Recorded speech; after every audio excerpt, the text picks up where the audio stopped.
Hi, I'm Lisa Challenger, Worcester County Tourism Director. Welcome to today's edition of Beach and Beyond. And we are taking a little bit of a different approach today. I'm here at the Discovery Museum in Pocomoke City with Stacey Weisner, who is the president and CEO of this fabulous attraction. And as we know, the museum has closed temporarily due to the coronavirus. And I wanted to come down here and talk to you because even though the museum's closed, all these animals still have to get fed on their schedule every day. So I thought it would be cool to tag along and see what a normal day looks like while they're closed. And we can see all these cute little critters. We're standing in front of the otters, and I understand we're going to be feeding them. You get to feed them perhaps today. First. You'll get to feed Mac and Tuck. And we appreciate the opportunity to show everybody, all of our friends, our members and not yet members that want to come here. Yeah. A lot of the children especially, you know, when they're bored and school's out, we are doing reading of bedtime stories. We're showing how we feed the animals, how we take care of them. And this is just, we're really, really proud of the job we do here. We have a lot of contingency and emergency plans in place, and we appreciate being able to tell the story. Yeah, well, this is certainly something that none of us had planned for, but we think this is going to be a really cool segment. I have them. One and two. You're good. So tell me how many times a day you feed them. We feed them 3 times a day. They get morning, noon, and then late afternoon. And they do get fed different quantities during that. So of course they get more in the morning because they have to wait so long in between feedings. They look like they're hanging on every word you're saying. In fact. Yeah. I love it. They're just adorable. So we're going to throw some ice into the aquarium for them. Okay. So what they're going to do is they're just going to go nuts. We fill that with fish. We fill it with crayfish, shrimp, all kinds of things to get them really active and moving. So should we head over there now? Yes. Okay. Let's go. There they are. So Stacey, tell us what we are seeing now with the otters.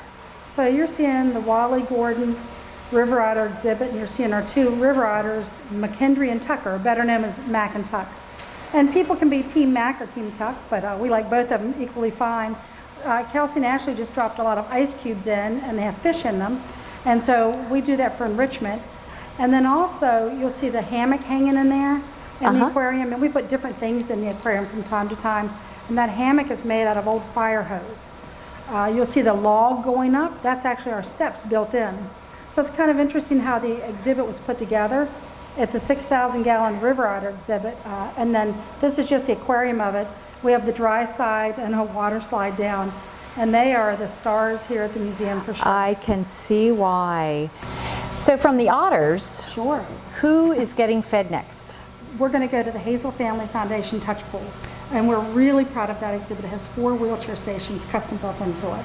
And just like on cue, here comes our Here they otters come. now. Yep. All right, well, we're going to say goodbye to them for the time being, and we're going to go feed some critters in the touch pool. Sounds great. So now we're at the Hazel Family Touch Pool, and you are going to be feeding some horseshoe crabs. So tell us about what you're doing, and you mentioned a little minute ago that they don't eat every day. Yeah, so I did not know that. Yeah, so these horseshoe crabs right here, we'll go ahead and we'll feed them 2 to 3 times a week actually, because we have clams in our touch pool.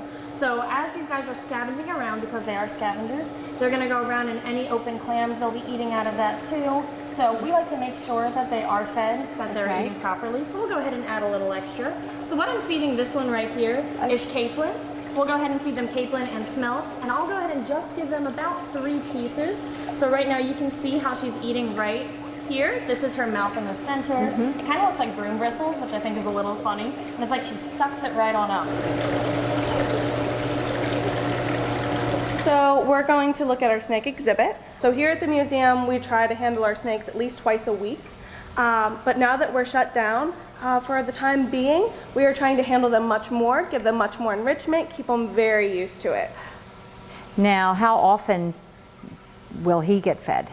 Now the corn snakes get fed once a week. Oh. He gets 2 small mice or 1 smaller rat once a week. I'd be starving. And that is because these guys, they are cold-blooded, which means they cannot produce their own body heat.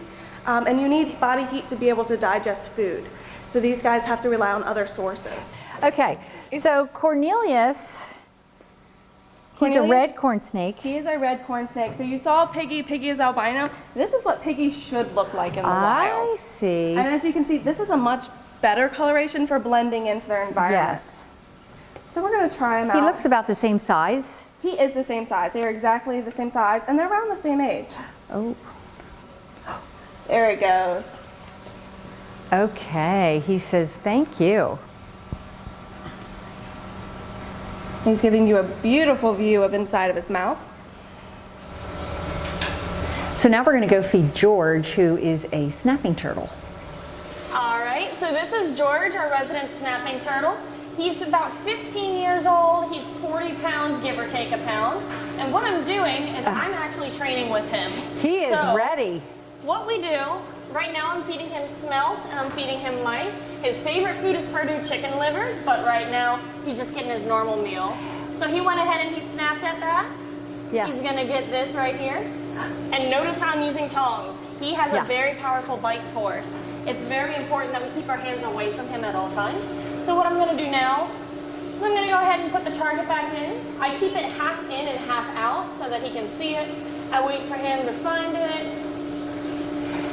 There we go. He takes a bite. Wow. Now sometimes he'll latch on like that. Now, He'll let how go. often does he get fed? So usually he gets fed 3 to 4 times a week. It's not every day. And some Okay. meals are bigger, some meals are smaller. This is his big meal day, so he's getting lots of fish, Okay.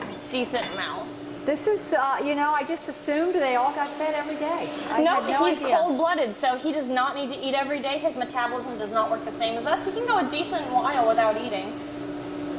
But that's why we make sure that he exercises when he eats. 40 pounds. That's a lot. That is a lot of turtle.